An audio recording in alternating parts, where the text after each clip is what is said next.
آپ صلی اللہ علیہ وسلم نے فرمایا، جو کوئی اللہ اور آخرت کے دن پر ایمان رکھتا ہے وہ خیر کی بات کہے یا خاموش رہے، اور جو شخص اللہ اور آخرت کے دن پر ایمان رکھتا ہے وہ اپنے پڑوسی کا احترام کرے، اور جو آدمی اللہ اور آخرت کے دن پر ایمان رکھتا ہے وہ اپنے مہمان کی عزت کرے۔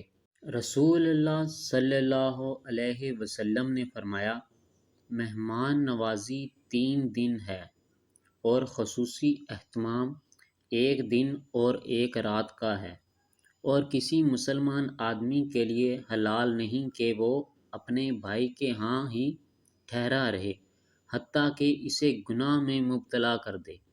صحابہ نے پوچھا، اے اللہ کے رسول صلی اللہ علیہ وسلم، وہ اسے گناہ میں کیسے مبتلا کرے گا؟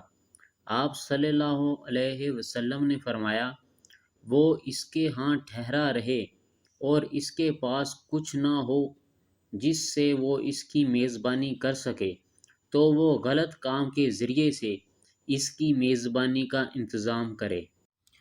ابو شریح ادوی رضی اللہ تعالی عنہ کہتے ہیں کہ جب رسول اللہ صلی اللہ علیہ وسلم یہ حدیث بیان فرما رہے تھے تو میری آنکھوں نے آپ کو دیکھا اور کانوں نے آپ سے سنا۔ آپ نے فرمایا، جو شخص اللہ اور یوم آخرت پر ایمان رکھتا ہے وہ اپنے مہمان کی عزت کرتے ہوئے اس کا حق ادا کرے۔ صحابہ نے عرض کیا، مہمان کی عزت و تکریم اور آؤ بھگت کیا ہے؟